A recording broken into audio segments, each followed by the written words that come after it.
ये देखो सताक्षी, ये है मेरी सच्चाई। इस जगह पर रहता हूं मैं। अब बताओ, ये सच जानने के बाद भी तुम इस गरीब से शादी करोगी? बिल्कुल भी नहीं। देखा सताक्षी, मैंने तुझसे पहले ही बोला था कि ये एक नंबर का फटीचर है और पैसे के नाम पे ना फूटी कौड़ी नहीं है इसके पास। तुझे क्या लगता है कि ये सारी चीजें दिखा करके, अच्छा बन के, सिंपैथी गेन करके तो इसे शादी कर लेगा? बेटा ये सपना ना भूल जा तू। Satish, mind your language. किस तरीके से बात कर रहा है तू विभोर से? ये तो हमारा दोस्त था ना। आज तूने इसकी ये जगह देख ली कि ये कहाँ रहता है, तेरा तो टोन ही चेंज हो गया। तू मेरे सामने इस तरीके से विभोर से बात नहीं कर सकता। मैं बात कर रही हूँ, ओके? मुंह बंद रख अपना। विभोर, इसकी तरफ से सॉरी, लेकिन मुझे एक बात समझ में नहीं आई, तुम यहाँ रहते हो, तुमने मुझे आज तक बताया क्यों नहीं? क्योंकि सताक्षी, पहले हमारा प्यार इतना आगे नहीं बढ़ा था ना। लेकिन आज मैंने तुम्हें प्रपोज करा और तुमने हाँ कर दी। तो मैंने सोचा कि अगर हमें अपनी आगे की जिंदगी साथ बितानी है तो तुम्हें सच्चाई का पता होना चाहिए। मैं तुम्हें किसी धोखे में नहीं रखना चाहता, इसलिए सोचा कि तुम्हें खुद यहाँ पर लाकर अपनी जिंदगी की सच्चाई बता दो। तो क्या हो गया अगर तुम यहाँ रहते हो तो? मैंने तुमसे शादी के लिए हाँ करी है, तो शादी तो मैं तुमसे ही करूंगी। सताक्षी, तू पागल हो गई है क्या? तू इस फटीचर से शादी करेगी? अरे एक बार अच्छे से देख इस घर को। ये घर नहीं, इसको ना झोपड़पट्टी कहते हैं, झोपड़पट्टी। और एक बार तू अपने बारे में सोच।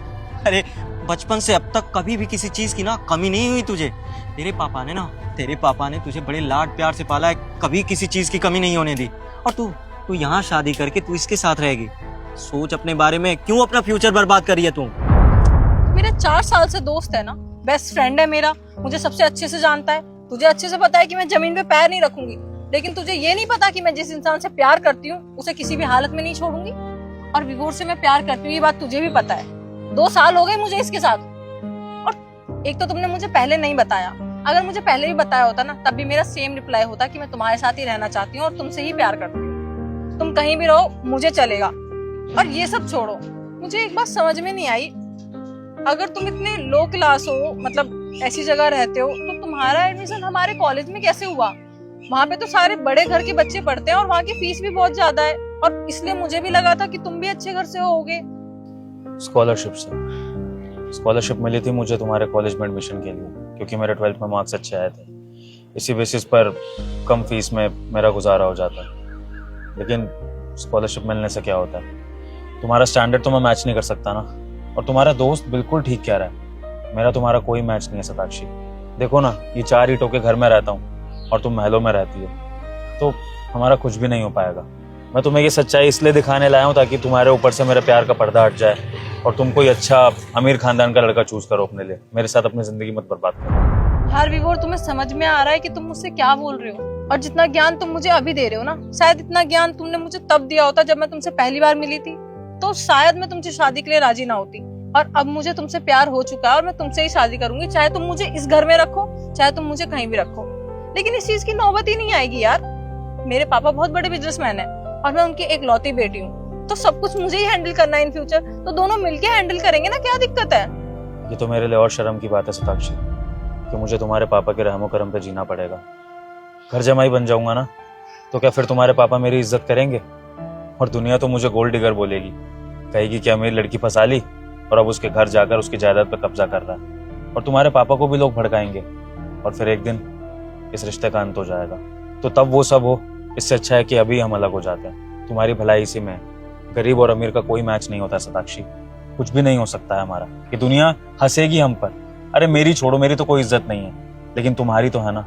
लोग तुम पर हंसेंगे कि तुमने किस गरीब के साथ शादी करी। सुनो, तुझ जैसे लोगों को ना बहुत अच्छे से जानता हूँ। ये जो धर्मात्मा बन रहा है, ऐसे प्रिटेंड कर रहा है जैसे इसमें तेरी कोई गलती नहीं है। तुझ जैसे लोगों को बहुत अच्छे से जानता हूँ। तुझे ना पता था ये पैसे वाली है और तू फटीचर है, इसलिए तूने इसको प्यार के जाल में फंसाया ताकि आगे चल के शादी कर ले और इसकी सारी प्रॉपर्टी अपने नाम करा ले। तो ये ढोंग रचने की जरूरत नहीं है यहाँ पे, समझा ना? और सताक्षी देख, तू कह रही है ना मैं तेरा दोस्त हूँ, तो दोस्त होने के नाते तुझे समझा रहा हूँ, मत कर अपनी लाइफ बर्बाद। चल यहाँ से। सतीश बस, मुझे एक बात समझ में नहीं आ रही कि तू बार बार बीच में बोल क्यों रहा है, जब मैंने तुझे एक बार मना कर दिया तो। इससे शादी करने से पहले तेरे से दोस्ती तोड़ूंगी मैं। अच्छा ठीक है, अगर तुम्हें मेरे पापा की दौलत पे नहीं पलना है ना, तो क्या दिक्कत है? हम दोनों अच्छे से पढ़ाई कर तो रहे हैं, टॉप आते हो तुम क्लास में, तो हम अच्छी सी जॉब कर लेंगे। क्या दिक्कत है? हम 2 वक्त की रोटी तो आराम से कमा खा सकते हैं। सताक्षी, बात जॉब की नहीं है, बात है स्टैंडर्ड की। पैसे तो मैं कमा ही लूंगा 4, तुम्हें 2 रोटी भी खिला दूंगा, लेकिन हमारे बीच जो स्टैंडर्ड का फर्क है वो कभी मिट नहीं सकता है ना। तुम खानदानी अमीर हो और मैं सड़कों से उठा हुआ लड़का, जो अगर एक ठीक ठाक जॉब भी कर लेगा, मैं कह रहा हूँ कि सिविल सर्वेंट भी बन जाऊंगा, तब भी तुम्हारे खानदान की नजरों में मेरी कोई इज्जत नहीं होगी, क्योंकि बड़े खानदान के लोग अपने बच्चों की शादी खानदानी लोगों में ही कराते हैं। और जैसे आज तुम्हारा दोस्त तुम्हें ताने मार रहा है ना, वैसी पूरी दुनिया तुम्हें ताने मारेगी। सताक्षी, मेरे साथ तुम्हारा कभी फ्यूचर अच्छा नहीं होगा। और 2 रोटी से या प्यार से जिंदगी नहीं कटती है, प्यार कटती है स्टैंडर्ड से, पैसे से, सोसाइटी से। और जब सब कुछ ही तुम्हारे अगेंस्ट होगा तो फिर हमारा प्यार कैसे कामयाब होगा? सताक्षी, मैं तुम्हारी भलाई के लिए कह रहा हूँ, छोड़ दो मुझे, इसी में तुम्हारी भलाई है, प्लीज समझो बात को। ठीक है, फिर तुम सोचते रहो स्टैंडर्ड का और 4 लोगों का, बट मैं सिर्फ तुम्हारे बारे में सोचूंगी। तुमसे प्यार किया है और उसे निभाऊंगी। कभी भी मेरे घर पे आके पूछ लेना या फिर इसी से पूछ लेना, ये बता देगा। सिंगल रहूंगी पूरी लाइफ, लेकिन शादी करूंगी तो तुमसे करूंगी। इंतजार करूंगी तुम्हारा। जा रही हूँ। देखिए ना, प्यार में पागल हो गई है, लेकिन तू तो समझदार है, तुझे समझा रहा हूँ अच्छे से। इससे ना दूर रहना और ये शादी का ख्याल ना अपने मन में लाना नहीं, वरना वो हाल करूंगा ना कि किसी को मुंह दिखाने के लायक नहीं रहेगा, समझा ना?